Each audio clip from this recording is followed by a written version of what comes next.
Okay, are we all set to start off here, Greg?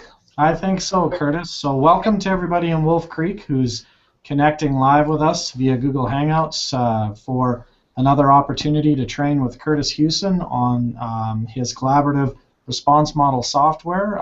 So Kurtis has graciously agreed to join us today in Wolf Creek and is actually broadcasting live from our division office studios. So he will be shortly taking control of the broadcast of the Google Hangout, but I've enabled the question and answer app that goes along with the Google Plus page, the page where folks should be able to log in. If you followed the link in the email, there'll be a place there where you can add questions. I'll moderate those and pass them on to Kurtis as he works his way through his presentation material. So remember that this particular broadcast is being archived, and we will make it available via WolfTube at a later date for your review or for sharing with a wider audience if other people in your school can benefit from it but weren't able to make it to today's broadcast. So without further ado, I will turn the control of this broadcast over to Kurtis. So welcome and thank you, Kurtis. Here you go. Great, thanks, Greg. And thank you very much. So what I'd like to do today is I'm going to take a few minutes to start right from scratch and look at a school as if utilizing this software right from the get-go, what it'll look like. I'm going to spend a few minutes to share some of the features that are necessary in hosting or enabling those collaborative team meetings. And then what I'd like to do is during this time, if there's questions that are going towards Greg that I can specifically address, I'm going to be pausing after this first little introduction to gather those questions and respond. So what I'm going to be doing is sharing my screen here to show you the program here itself. So right now I've logged in here to the collaborative response model system. I'm in a fake school that we've established called Ridgemont Junior Senior High. And you'll notice whenever you're logging into your school that even though I have some edit functions here on this left-hand side, in your school you would not. This is just a place where we can include updates and resources. As we've been working through this, it's probably advantageous for me to address that a reminder that we are in a pilot phase with this software, really having a chance to utilize it as a proof of concept and ensuring that it's supporting the work that's being done in schools' collaborative response model frameworks. As we are working through, we're currently taking the feedback, the suggestions, the thoughts, the ideas that are coming from our pilot schools, not only in Wolf Creek but in others, to build what we are affectionately referring to as Phase 4. So Phase 4 of this software, we're looking at having it out and being able to utilize here later in the spring. So what we're seeing here now, there may be points where I note that, well, in our next phase, or in Phase 4, here's some of the functionality. Okay, so as I come in, I can see that within this school, I have grades 7 to 12. We have 4 tiers that we've determined with our titling, coloring, and right now within the school, you can see that 58% of my grade 8s are at Universal Instruction Tier 1, and within Tier 1, 14% are at Universal Intervention, and then moving along. And in this fake school, I don't have students at any other grade levels here as well. On my home page, school admin are able to add resources or web links that are of value, as well as the district has ability to push out resources and web links here as well.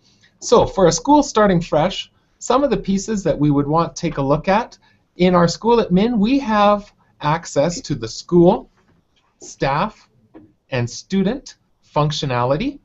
For Wolf Creek, we utilize syncing with the student information system. So with PowerSchool, we sync to bring students automatically in or out of our system. So many of the functions that are available within the student or the staff as far as adding and deleting, editing students are not going to be applicable when this is being done automatically here for our Wolf Creek schools. Within the school, we'll automatically have our grade level set, our student entry levels.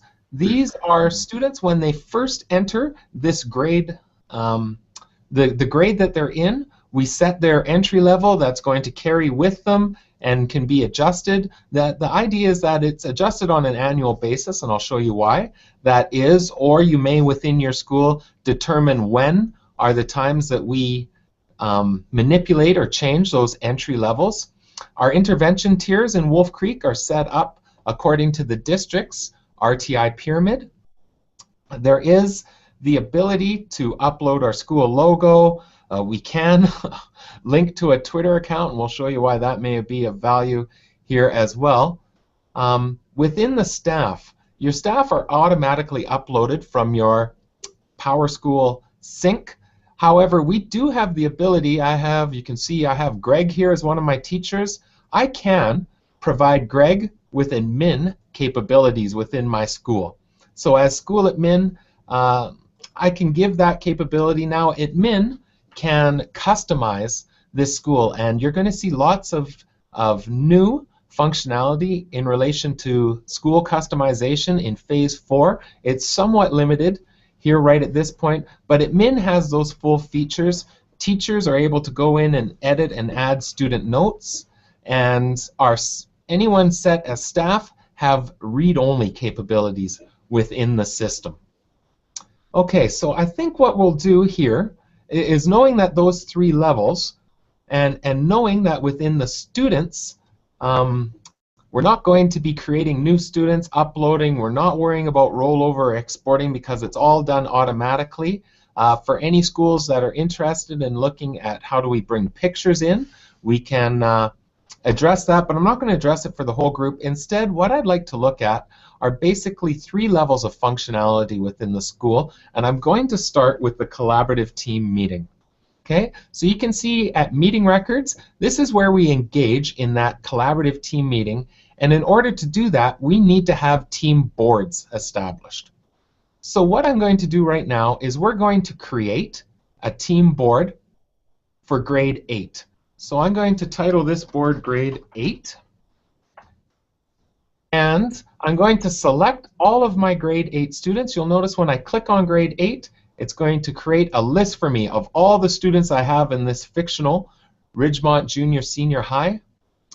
And where I can deselect a student if I didn't want them to be on this board. If I had in this school students in other grades that I wanted to be available on this, I would click on grade 10. Those students would show up underneath these, and I would just make sure I check off any that I'd like. For the purposes of this board, I'm going to have their records shown by name. As right now, you may not have pictures available, and I'm going to set up this board as a vertical board just to show with all 4 of my tiers represented on this board, and I will save.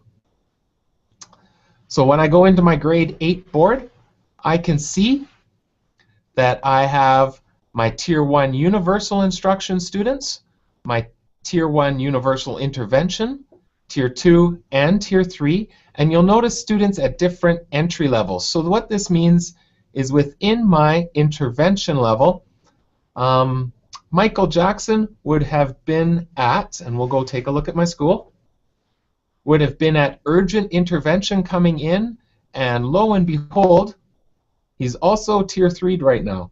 But there's going to be opportunities where we see a student such as Gary Coleman, and let's go back and look at my school, where we've said that that student is at or above benchmark based on our data that we had in the school. However, during the course of the year, things have started to fall off here for Gary. He's now at that Tier 2 level. So we can be shifting and moving students at their intervention tier throughout the year, but having their entry level established helps to determine is this the level typically they'd be at, and allow us that sense of urgency in regards to some students. So this is one visualization. It's easy if I went to edit this board one more time to show it instead as a pyramid visualization. Again, this is what the work of anyone with admin capabilities, teachers and staff, would not be creating or editing boards. And you can see here now what it would look like in that pyramid visualization. So finding which visualization works best for your team is of value. The second part that I want to reference then is when we engage in a collaborative team meeting. Now this part's really noteworthy, that to engage in a collaborative team meeting, we want to go to our meeting records and create a new team meeting record. What happens when I do this is any student notes I make in relation to our grade 8 board are going to be captured all together. So we're going to be looking at the grade 8 board. This is happening today, and some celebrations. You know what? Darth Vader is really beginning to respect Luke in the hallways. Okay, some general notes is that that Greg is going to check on the new behavior. Let's say the new behavior support plan. Okay, some general notes, and we're going to say that Kurtis, Barb, Janice, and Greg are in this meeting, and we activate. By activating, it's going to bring us to our team board, and now any notes that we make in relation to students are going to be captured on this overall record, and you can see right now that we have a meeting record active. Okay, so we're going to go in. One of the things we're going to do is John Travolta's been having some struggles. We're going to be moving him to Tier 2. And would we like to move him? You bet you we would. We're going to check off that we want to talk about him, and now we're going to add some notes. So when we go in to add our notes, you can see that already we have it determined that it's a collaborative team meeting, the date, all of our people that we had determined. And now what we're going to do is be able to add a description of what is going on for John Travolta. So let's put here, struggle with comprehension.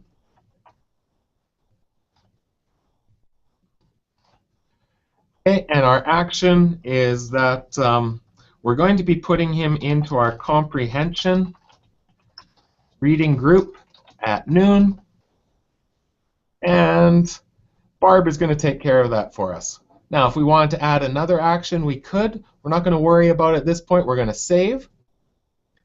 And it's going to bring us back to our meeting with John now checked off. And I'm going to show you here in a moment of where that has been captured. So we're going to do one more.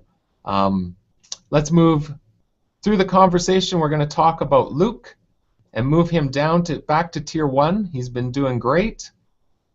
We check him off, add our notes. So in regards to Luke,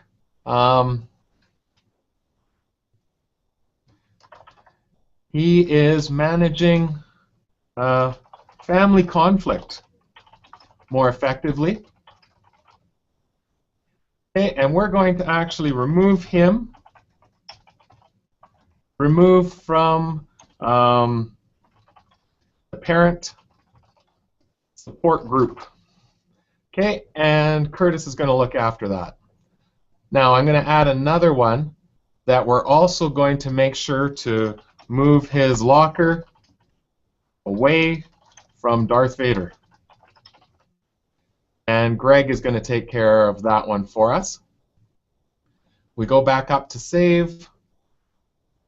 Heads back. You know that we've talked about John and Luke, and you know what? Is everyone fine with what's happening for Olivia? Yeah, you bet. And Robert Downey's doing well. Brings us to the end of our time. At the end of our meeting, we're going to click on our meeting record active. It'll ask if we'd like to return or deactivate it. No, we're all finished, so we're going to deactivate. It's going to ask if we'd like to print, and you bet. We're going to click yes, and it brings us to a PDF of everything that we've talked about within that meeting. If we had talked about 20 students, we would see 20 here. You can see that for Luke, we had 2 actions. Kurtis was responsible for the first, Greg for the second. However, within our system, I'm going to bring us back here. Following this, it'll ask if we'd like to tweet out if we had a linked Twitter account, and we can edit this. Anyway, one of the features, we're not going to choose that for today, so no thanks. Then we can see in our team meeting records, under grade 8, we have a new meeting that's been set up, and if we went print, it would show us that same PDF. However, we can also go into our student records system. So within the student records, it'll show us our profiles. For this, we're going to just type start. Let's just get a part of Luke's name here and search. It's going to bring up any students that meet that criteria. We can see Luke. We could go and, as an admin within the system, edit some of Luke's basic information. Okay, but we're not going to worry about that right now. We just want to get into Luke's profile. So we're going to click on him. And you can see that there are meeting records established for him. And there's our collaborative team meeting on February 17th. If I print that, it's going to show what we just talked about in regards to Luke. But what it's going to do is show just Luke's portion of this. So I'm going to let that load there for a moment. And note here that there might be times where we're not going to bring on a full collaborative team meeting, but instead we're just going to sit down and the inclusion coach and the teacher are going to talk about Luke. In those cases, we're going to add a meeting record. And with that meeting record, we're going to have similar, be able to assign which staff are involved. We're having some internet slowing here. We're going to be able to add information, who's part of that meeting, but it's separate from a collaborative team meeting. One of the problems that we've seen come into play is schools attempting collaborative team meetings, and this by utilizing the individual meeting records, as you see here. And what is happening with that is it's not collecting it into one complete like it happens in our collaborative team meeting. Oh, and we had an error on our individual one.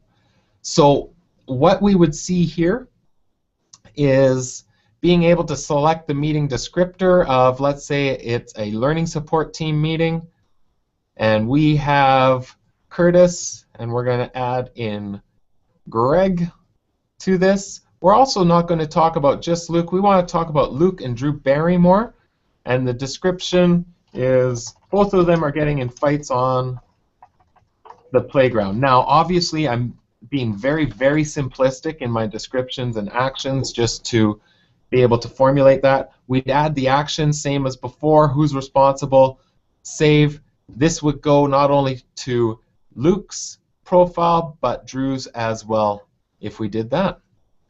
So that gives us, I know through the power of this being archived, that we're able to have repeated viewing. So I've intentionally moved somewhat quick, knowing that repeated viewings would be possible, but that gives us just the basic functionality of our of the software here. So at this point, I'm going to pause and allow if there's any questions. I'm not seeing any yet on the group chat, but I'm just going to stop the screen share and bring it back here to myself. Are there any questions that people have or any functionality that they'd like to be addressed?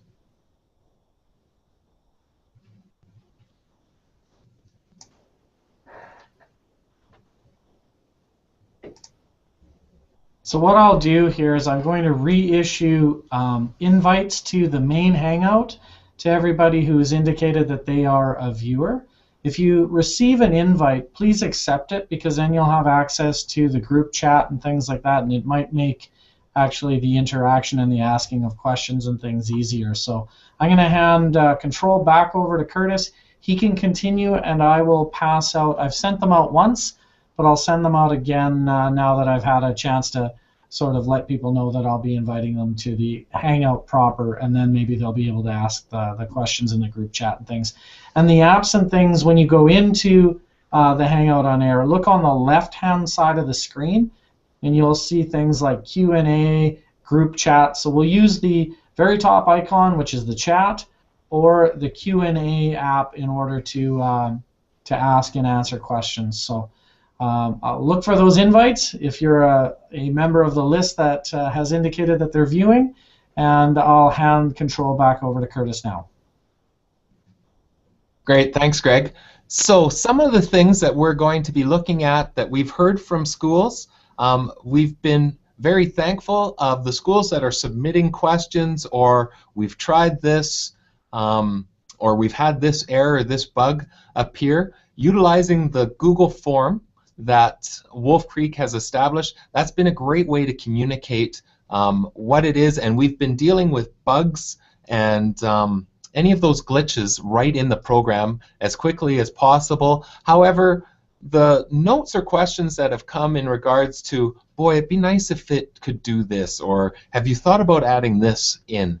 Those are becoming that big overall focus for our Phase 4. Now, we have sent out a overview of what some of that increased functionality will be, along with videos to show some of the visualization. But some of the things that we're including in that is the ability to define interventions within the school and then tag interventions to certain students based on their tier or where they're at within their pyramid of interventions.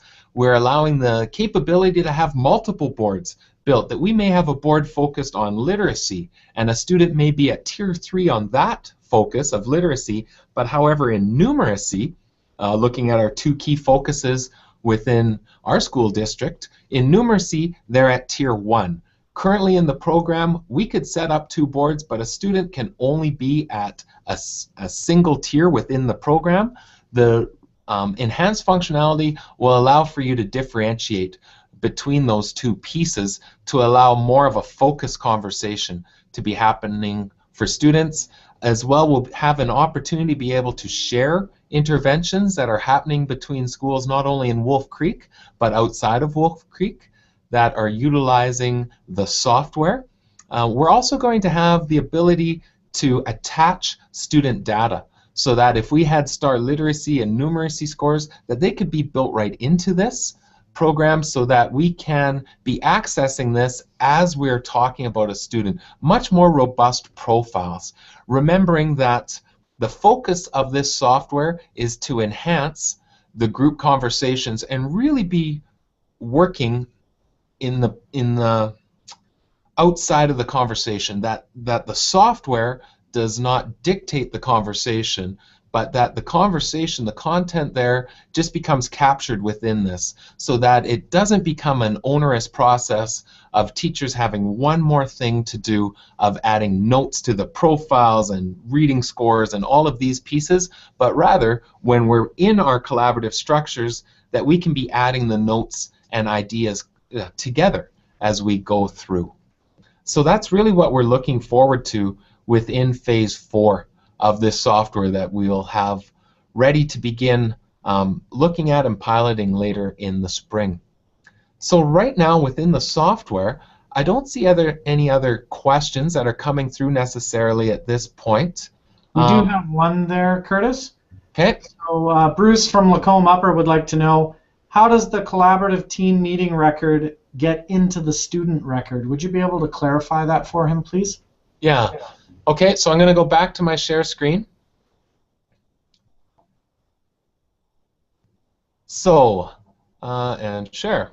Okay, we should see this. So what we'll see is, for instance, let's go back to the meeting record we just created. Okay, so we can see that within this record from today, we talked about Luke and John. Now, it didn't seem that when I went back that there's a glitch within my demo school that I have set up. We through our testing, it doesn't seem that that's happening within our regular school, but I don't want to go into a regular school with student names to go and show that. But what will happen is with Luke and John, they've been captured in this collaborative team meeting, and when I go into there's the student record search and let's put in John. Okay, I have a number of Johns within here, John Travolta, Olivia Newton-John, but it was John Travolta we were talking about. I click in here, and in his meeting records, we'll now have one on February 17th, that if I go to access this, I can see that we talked that he struggles with comprehension and is in a comprehension reading group at noon that Barb will look after, taking care of, so it automatically populates in within this. Okay, if I back out, now like I said, typically what would happen is I'd be able to print that PDF as well, but it looks like that functionality within my demo space isn't working here.